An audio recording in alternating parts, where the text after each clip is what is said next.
Hello friends, welcome back to my channel astro guidance by M K Sahu.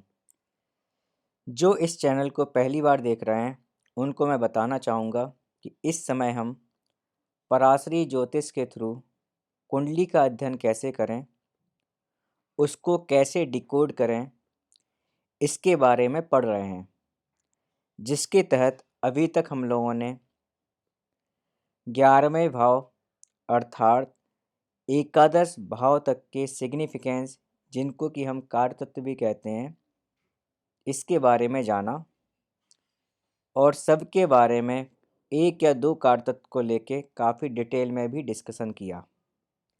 अब इसी series में आगे बढ़ते हुए हम आज अपना 12th भाव को कवर करेंगे। 12th हाउस मीन्स द्वादश भाव।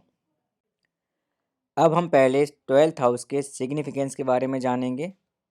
आप चाहें तो उनको नोट कर लीजिए। ये याद करना बहुत ज़रूरी है, जैसे कि मैं पहले भी अपने वीडियोज़ में आपको बता चुका हूँ कि किसी भी घर के या ग्रह के या राशि के कार्य तत्व को याद करना बहुत ज़रूरी है। ठीक है, यदि आपको प्रॉब्लम हो रही हो तो आप मुझे ईमेल कर सकते हैं, मैं आपको अपने नोट्स सेंड कर दूंगा। इसी के साथ अपना हम 12th हाउस आज स्टार्ट करते हैं। जैसा कि आप इस डायग्राम में देख सकते हैं, जो कि यहाँ पर एक चार्ट बना हुआ है। इस चार्ट में आप देख सकते हैं कि द्वादश भाव मीन्स ये वाला घर, कुंडली के इस वाले घर को ही हम 12th हाउस कहते हैं या हम द्वादश भाव कहते हैं। इसकी काउंटिंग कैसे करते हैं हम ऑलरेडी कवर कर चुके हैं। यदि आपको किसी को भी इसमें संदेह हो, कोई भी डाउट हो, आप मेरे पुराने वीडियोस को देखिए। ठीक है, तो कुंडली में 12th हाउस होता क्या है? 12th हाउस को हम ज्योतिष में हाउस ऑफ मोक्ष भी कहते हैं। इसको हम हाउस ऑफ एस्पेंस भी कहते हैं। मीन्स यह एक ऐसा घर है जो आपको मोक्ष प्रदान करने की भी शक्ति रखता है। यदि आपने इस घर के कार्य तत्वों को सही से यूटिलाइज किया तो आप इस भौतिक संसार से काफ़ी ऊपर उठकर भगवान की प्राप्ति कर सकते हैं। और इसके लिए आपको किसकी सहायता लेनी पड़ेगी? इसके लिए आपको केतु की सहायता लेनी पड़ेगी, प्लस आपको आध्यात्मिकता की सहायता लेनी पड़ेगी। तो जिस जातक के 12th हाउस में केतु है, यदि उसने केतु को सही से यूटिलाइज किया तो ये समझ लीजिए कि उस जातक की कुंडली बहुत ही अच्छी है इन टर्म ऑफ आत्मज्ञान, मोक्ष या भगवान की प्राप्ति। लेकिन यदि आप भौतिक संसार की बात करें, मैटेरियलिस्टिक वर्ल्ड की बात करें, तो वो कुंडली हम बोल सकते हैं कि इतना अच्छी नहीं है। लेकिन यदि हम आध्यात्मिकता और मुक्ति या मोक्ष की बात करें तो वो कुंडली बेस्ट है। तो 12th हाउस से हम अपने सारे के सारे एक्सपेंस या हम बोलें व्यय, हम वो देखते हैं। 12th हाउस एक हानि का घर भी है, जिससे आपके व्यापार में जितनी भी हानियाँ होंगी हम उनको देख सकते हैं। इसको हम लॉसेस भी कहते हैं।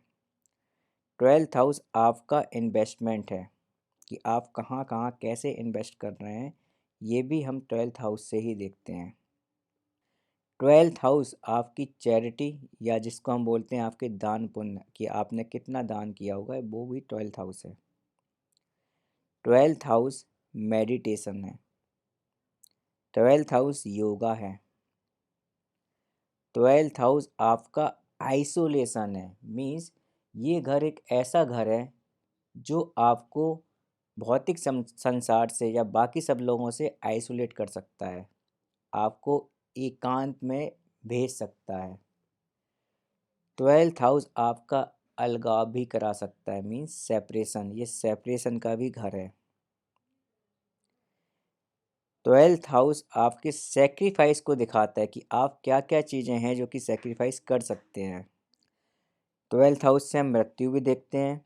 12th हाउस से हम हॉस्पिटलाइजेशन भी देखते हैं।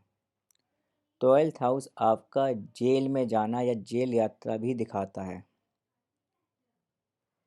12वां का घर है जिसको हम 12th हाउस बोल रहे हैं, ये आपका सैया सुख मीन्स आपका बेड प्लेजर भी दिखाता है। तो इस तरह से ये दिखाता है कि एक दाम्पत्य जीवन में कितनी क्लोजनेस है, वो अपना दाम्पत्य जीवन कैसे निकाल रहे हैं। 12th हाउस पागल खाने को भी दिखाता है। 12th हाउस से आप सीक्रेट इवेंट्स देखते हैं, ये एक रहस्य है। 12th हाउस जो है वो रहस्य है। इससे आप अपने हिडन शत्रु भी देखते हैं, जो आपके हिडन एनिमी हैं। ये गोपनीयता का घर है। इससे हम foreign culture, foreign country, event, foreign यात्राएं और हम बोलें कि फॉरेन में सेटलमेंट भी आप 12th हाउस से ही देखते हैं। 12th हाउस से नींद भी देखी जाती है, जिसको इंसोम्निया हम जो कहते हैं। अगर किसी को इंसोम्निया की जो प्रॉब्लम होती है वो 12th हाउस की वजह से ही होती है। तो एक्चुअली ज्योतिष की दुनिया में 12वां जो घर है वो कोई अच्छा घर नहीं माना जाता है, उसको बहुत अशुभ घर मानते हैं। इसका एक और रीज़न मैं थोड़ा सा इस तरह से देना चाहूँगा कि पहले के समय जब ज्योतिष का आविष्कार हुआ या जो ज्योतिष ने जब जन्म लिया, उस समय विदेश में जाने का मतलब होता था काला पानी की सज़ा, क्योंकि एक बार अगर कोई इंसान विदेश चला गया तो वापस कभी लौट नहीं सकता था। तो इस तरह से 12th हाउस को खराब माना जाता था। लेकिन आज के समय में हम क्या देखें, अगर आज के मॉडर्न टाइम में हम देखें तो हर एक इंसान विदेश जाना चाहता है, राइट। तो आज के समय के लिए 12th हाउस एक बहुत अच्छा घर भी साबित हो सकता है, जहाँ पर आप विदेश में जाके सेटल हो सकते हैं। इसलिए मॉडर्न टाइम में 12th हाउस के दो स्वरूप हैं, या हम बोलें दो पहलू हैं, एक अच्छा, एक खराब। अच्छा आध्यात्मिक टर्म के लिए अच्छा, खराब भौतिक संसार के लिए खराब। सिमिलर विदेश जाने के लिए अच्छा, सेपरेशन आपका हो सकता है, लॉसेस हो सकता है तो खराब। इन्वेस्टमेंट के लिए अच्छा, लेकिन एक्सपेंस होंगे जो खराब। आपको मोक्ष प्राप्ति करा सकता है अच्छा, लेकिन मोक्ष प्राप्ति करने के लिए आपको भी पता है कि आपको ये भौतिक संसार जो है उसको छोड़ना पड़ता है, आपको अपने सारे मोह त्यागने पड़ते हैं। तो इस तरह से फैमिली लेवल पे या फिर आप बोलें वेल्थ कि आपकी वेल्थ कितनी है, पैसे के लेवल पे खराब, लेकिन ईश्वर की प्राप्ति के लिए सबसे अच्छा। इस घर से एक्चुअली हम वो रहस्य ढूंढने की कोशिश करते हैं जो कि एग्जिस्ट ही नहीं करते हैं। जैसे कि हमने पहले देखा था कि 8th हाउस जो है वो भी रहस्यों का घर है, लेकिन 8th हाउस से हम वो सारे रहस्य देखते हैं जो कि एग्जिस्ट करते हैं, हमें बस उनको रिसर्च करके बाहर निकालना होता है। लेकिन 12th हाउस के जो रहस्य होते हैं वो इस संसार में एग्जिस्ट ही नहीं करते हैं। ये एक ऐसा रिसर्च है जो कि इस संसार में है ही नहीं, फिर भी लोग उसको पकड़ने की, उसको खोजने की कोशिश करते रहते हैं। 12th हाउस आपका हिडन टैलेंट है। ये आपके अंदर लेट गो या सेक्रीफाइस की जो भावना होती है वो है। आपके अंदर कितनी कंप्रोमाइज़ करने की क्षमता है, आप किन किन चीज़ों को लेके कंप्रोमाइज़ कर सकते हैं, आपका कितना कंप्रोमाइज़ करने का नेचर है, ये हम 12th हाउस से ही देखते हैं। आपको जिस चीज़ से सबसे ज़्यादा अटैचमेंट होगा, जो आपकी आइडेंटिफिकेशन होगी, 12th हाउस आपको उससे दूर करके रहेगा। मीन्स ये आपका अटैचमेंट को लॉस करके रहेगा, ये अटैचमेंट के लिए हानि करके रहेगा। आपका जो आइडेंटिफिकेशन है उसको लॉस करके रहेगा।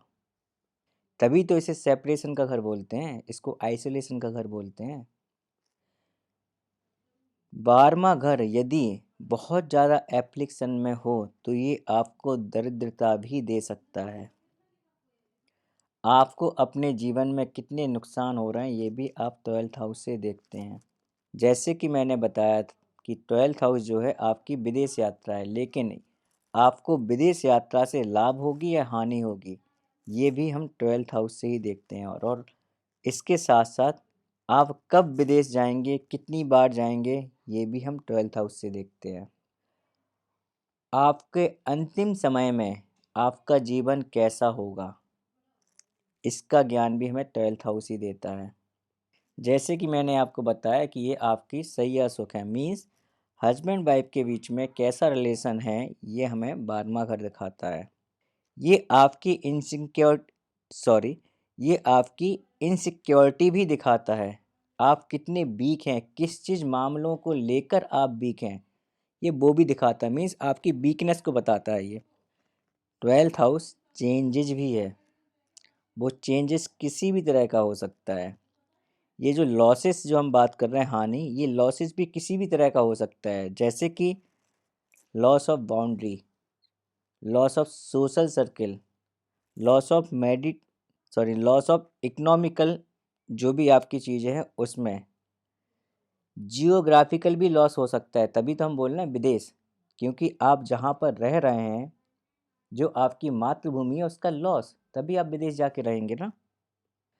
आपका जो अनकॉन्शियस माइंड है, उसको भी हम इसी घर से देखते हैं।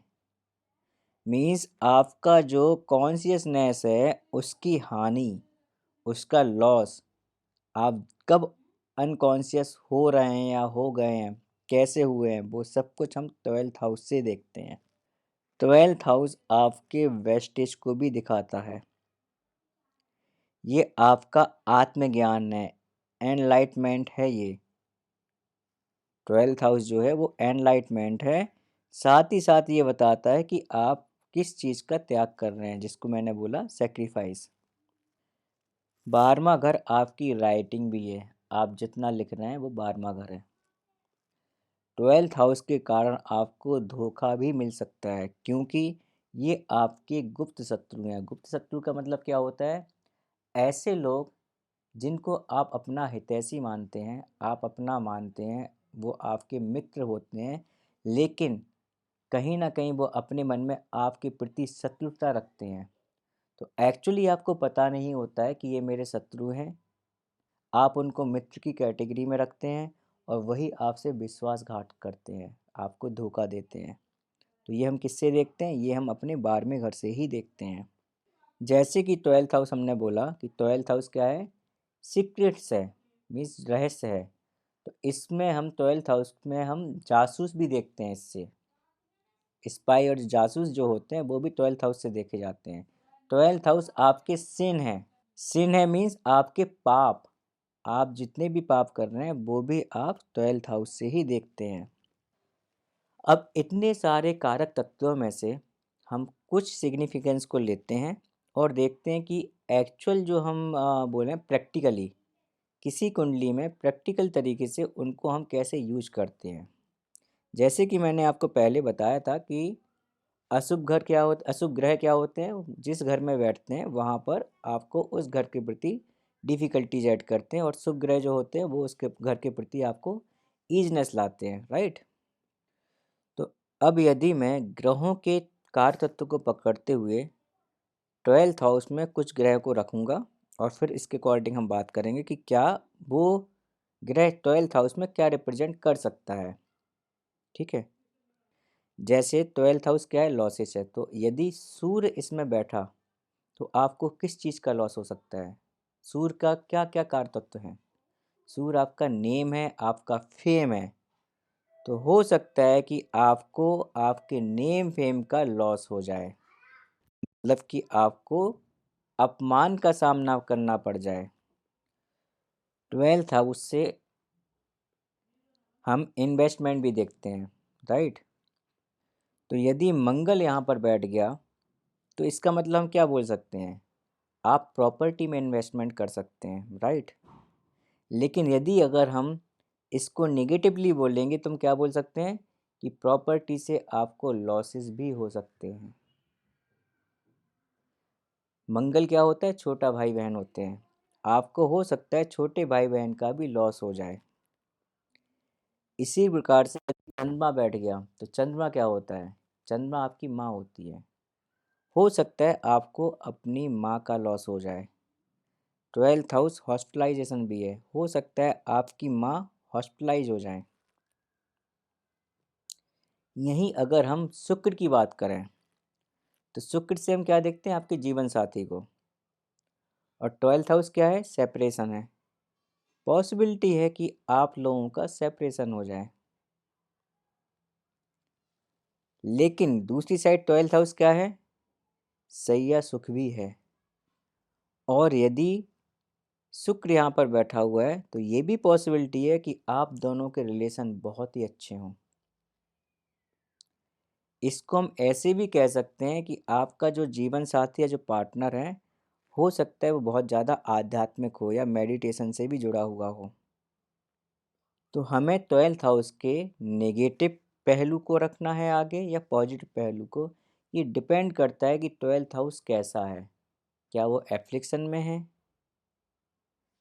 अगर एफ्लिक्शन में है तो नेगेटिव चीज़ों को हम लेंगे, अगर एफ्लिक्शन में नहीं है, सब कुछ अच्छा है उसमें, तो हम पॉजिटिव चीज़ों को लेंगे। इसके साथ साथ ये भी बहुत ज़्यादा डिपेंड करता है कि 12th हाउस का जो लॉर्ड है वो कहाँ बैठा है, और 12th हाउस में किस घर का लॉर्ड बैठा हुआ है। इसके बेसिस भी बहुत सारी प्रेडिक्शन निकलती हैं। जैसे कि अगर 12वें घर का और 5वें घर का रिलेशन बन जाए तो हम क्या बोल सकते हैं, हम ये बोल सकते हैं कि आप अपनी उच्च शिक्षा के लिए, एजुकेशन के लिए, आपकी लर्निंग के लिए आप बहुत सारा एक्सपेंस कर सकते हैं, आपका व्यय होगा। साथ ही साथ हम ये भी बोल सकते हैं कि हो सकता है आपका आपकी संतान से आइसोलेशन रहे। आइसोलेशन मतलब आप दोनों हो सकता है बहुत ज़्यादा टाइम स्पेंड ना करें एक दूसरे के साथ। हो सकता है आपका बच्चा जो है वो बोर्डिंग स्कूल में जाए, या आपके जॉब ऐसा हो कि आपको घर से दूर रहना पड़े। तो ये कुछ भी हो सकता है, वो हम डिपेंड करता है सब कुछ सिचुएशन सिचुएशन पर, और कौन सा ग्रह बैठा हुआ है इस पर भी। अब यदि हम यहाँ पर अशुभ और शुभ ग्रह की बात करें तो ये भी पॉसिबल है कि कुछ एस्पेंस ऐसे हो सकते हैं जिसमें आपको बहुत दुख हो, और कुछ एस्पेंस ऐसे हो सकते हैं जिसमें आपको बहुत अच्छा लगे। जैसे अगर 12th हाउस में अशुभ ग्रह बैठे हुए हैं, इस केस में क्या हो सकता है, जैसे कि अशुभ ग्रह में अगर मैं बोलूं, 4th हाउस के लॉर्डशिप किसी अशुभ ग्रह की है और वो जाके आपका 12th हाउस में बैठ गया, मतलब 12वां घर और चौथा घर दोनों के बीच में एक संबंध है और वो संबंध अशुभ ग्रह के थ्रू है। तो इससे क्या होगा, इससे हम ये बोल सकते हैं कि आपको भूमि का, वाहन का लॉस हो सकता है। इन चीज़ों में आपके खर्चे ज़्यादा हो सकते हैं, राइट। लेकिन यदि यहाँ पर दोनों का संबंध, चौथे घर का और 12वें घर का संबंध एक शुभ ग्रह की वजह से हो, तो इसमें हम क्या कह सकते हैं इसी चीज़ को, कि आप अपनी भूमि पर, अपनी प्रॉपर्टी पर इन्वेस्टमेंट करेंगे। और उसमें अगर हम ये भी बोले ना कि वो जो खर्चा होगा ना उसमें आपको अच्छा लगेगा। क्यों? क्यों? क्योंकि हो सकता है आपने एक बहुत बड़ी एग्रीकल्चर लैंड ले ली हो, आपने कोई मकान ले लिया हो, आपने हो सकता है एक बहुत बड़ी कार, अच्छी कार ली हो। तो वो कार आपने क्यों ली है? अपने कंफर्ट के लिए। तो आपने जो खर्च किया है इसमें आपको दुख नहीं होगा, इसमें आपको खुशी होगी। और ये क्यों हुआ? क्योंकि खर्च तो अभी भी हो रहा है, लेकिन क्योंकि यहाँ पर शुभ ग्रह के साथ आपका रिलेशन बना हुआ है, इसलिए ये जो खर्च होगा इसमें आपको अच्छा लगेगा। ऐसे ही अगर हम बात करें कि 12वें घर का और पहले घर मतलब लग्न का अगर दोनों का संबंध बन जाए, और यदि यह संबंध अशुभ ग्रह के थ्रू बने, तो हम क्या बोल सकते हैं, आपको किस चीज़ का लॉस हो सकता है? आपको अपनी बॉडी का, अपनी हेल्थ का लॉस हो सकता है, राइट। आपके जो खर्चे हो सकते हैं, हो सकता है कि वो आपके स्वास्थ्य के चक्कर में, आपकी हेल्थ के चक्कर में ज़्यादा खर्चे हों, जिसमें आपको कभी भी खुशी नहीं मिलेगी। लेकिन यदि यह संबंध शुभ ग्रह के थ्रू हो जाए तो क्या हो सकता है, आप जो खर्च करें, हो सकता है आप जिम पर खर्च करें, आप अपनी बॉडी बनाने के लिए खर्च करें। इसमें क्या होगा, इसमें आपको खुशी होगी। आप जिम में कब जाते हैं? जिम में आप जब जाते हैं, वहाँ पे खर्चा करते हैं, तो जिम में जाने से आपको एक खुशी होगी, क्योंकि आप वहाँ पे अपनी बॉडी बनाने के लिए जा रहे हो। आप वहाँ पर कुछ गेन करने जा रहे हो, मीन्स गेन क्या? आप अपनी बॉडी का शेप गेन करने के लिए जा रहे हो। तो हो तो अभी यहाँ पर अभी भी खर्च आ रहा है, आपका पैसे जो है आपके व्यय हो रहे हैं, आपका खर्चा हो रहा है, लेकिन क्योंकि यह शुभ ग्रह के थ्रू ये संबंध है, आपको इस खर्च में मज़ा आएगा, आपको एक खुशी मिलेगी। तो इस तरह से हम इन कारक तत्वों को कुंडली में अप्लाई करते हैं और कुंडली को डिकोड करने की कोशिश करते हैं। अब यहाँ पर हम केवल कारक तत्वों को और ग्रह की बहुत ही इजी फॉर्म ले रहे हैं। जब हम एक्चुअल प्रैक्टिकली इसको देखेंगे, क्योंकि बहुत ज़्यादा कॉम्बिनेशंस बनते हैं, बहुत माइन्यूट चीज़ें जो हैं वो प्रभावित करती हैं कुंडली में। तो जब हम इसका प्रैक्टिकली जब इसका अध्ययन करेंगे, तो हम देखेंगे कि ये कारक तत्व कैसे यूज होते हैं, एक्चुअली कैसे यूज होते हैं, कैसे हम इनसे प्रिडिक्शन निकालते हैं। अब यदि हम बात करें संबंधों की, तो 12th हाउस से आप स्टेप फादर को, या हम जिसको बोलते हैं कि सौतेला जो पिता होता है, आप उसको देखते हो। 12th हाउस 12वां घर आपका सौतेले पिता को ही रिप्रेजेंट करता है। यदि हम बॉडी पार्ट्स और बीमारियों की बात करें, तो जो 12वां घर है वो आपकी लेफ्ट आई, जिसको हम बाईं आंख बोलते हैं, वो है। ये आपका पैर है। ये आपके टॉय, जिसको हम बोलते हैं अंगूठा, पैर के जो अंगूठे होते हैं, ये वो है। प्रोफेशन को लेके बात करें, तो 12th हाउस से कौन कौन से प्रोफेशन देखे जाते हैं। जैसे कि मैंने आपको बोला था कि 12वां घर क्या है, जेल की यात्रा है। मीन्स जेल से रिलेटेड जितने भी प्रोफेशन होते हैं वो 12वें घर से देखते हैं। अगर कोई जेलर है, उसको भी हम 12वें घर से देखते हैं। 12th हाउस क्या था, 12th हाउस आपका विदेश का घर था। तो एक्साइज ड्यूटी वाले जो लोग हैं, जो वहाँ पर काम करते हैं, कस्टम में जो काम करते हैं, एमएनसी में जो काम करते हैं, वो सारे के सारे लोग हम किससे देखते हैं, 12वें घर से देखते हैं। मीन्स ऐसे सारे प्रोफेशन जो कि कहीं ना कहीं विदेश से संबंध रख रहे हैं, वो सारे के सारे प्रोफेशन 12th हाउस से देखे जाते हैं। इसके साथ साथ 12वां घर आपका क्या था, हॉस्पिटलाइजेशन का। मीन्स हॉस्पिटल से संबंधित कोई भी व्यक्ति है, कोई भी प्रोफेशन है, वो भी 12वें घर से ही देखा जाता है। अच्छा, 12th हाउस का मैंने भी एक सिग्निफिकेंस बताया था, नींद। तो इस पे मैं आपको एक बहुत अच्छी बात बताता हूँ। सेकेंड हाउस आपका क्या था, सेकेंड हाउस मैंने बताया था, सेकेंड हाउस आपकी वाणी है, राइट। और 12th हाउस क्या है, आपकी नींद। तो जब 12th हाउस और सेकेंड हाउस का संबंध बुरे ग्रह के थ्रू होता है, तो कई बार आपको देखने को मिला होगा, लोगों को एक आदत होती है नींद में बोलने की। जो ये नींद में बोलने की जो बीमारी होती है ना, ये आपका 12वें घर के चक्कर में ही होती है। तो यदि आपके पास ऐसी कोई समस्या आए कभी कि ये बच्चा या ये जातक नींद में बोलता है, आपको सबसे पहले उसका सेकेंड हाउस और 12th हाउस का ही अध्ययन करना पड़ेगा और उसके अकॉर्डिंग आपको रेमेडी देनी होगी। Thank you for watching this video. यदि आपको किसी भी टॉपिक को लेकर कोई भी समस्या हो, कोई भी डाउट हो, आप मुझे मेरी दी गई जीमेल आईडी पर मेल कर सकते हैं। मैं आपके सारे डाउट्स को, सारी प्रॉब्लम्स को क्लियर करने की अपनी पूरी कोशिश करूँगा। मेरी जीमेल आईडी है astroguidance@mksahu@gmail.com। इसके साथ साथ, जैसे कि मैंने आपसे पहले भी रिक्वेस्ट किया हुआ है, इन वीडियोस को देखकर आप कोई फाइनल डिसीजन मत लीजिए, स्पेशली यदि आप अभी ज्योतिष को लर्न कर रहे हैं। मैं चाहूँगा कि आप एक अच्छे ज्योतिष को दिखाकर ही उससे कंसल्टेंसी लीजिए, उसके अकॉर्डिंग ही कोई फाइनल डिसीजन लीजिए, क्योंकि ये अभी आपको बेसिक बताया जा रहा है। इसके साथ साथ कुंडली में बहुत सी माइन्यूट चीज़ें होती हैं, हमें बहुत सी चीज़ों को देखना पड़ता है, जैसे D1, D9, D10, लग्न कुंडली, चंद्र कुंडली, गोचर, ट्रांजिट, बहुत सी चीज़ें होती हैं, राइट, जो कि अभी तक आपकी कवर नहीं हुई हैं। इसलिए इन वीडियोस के बेसिस पे अभी आप कोई भी डिसीजन लेने के लिए सक्षम नहीं हैं। मैं आपसे यही अनुरोध करूंगा कि आपको कोई भी प्रॉब्लम हो, आप प्रॉपर कंसल्टेंसी किसी अच्छे ज्योतिष के थ्रू लीजिए।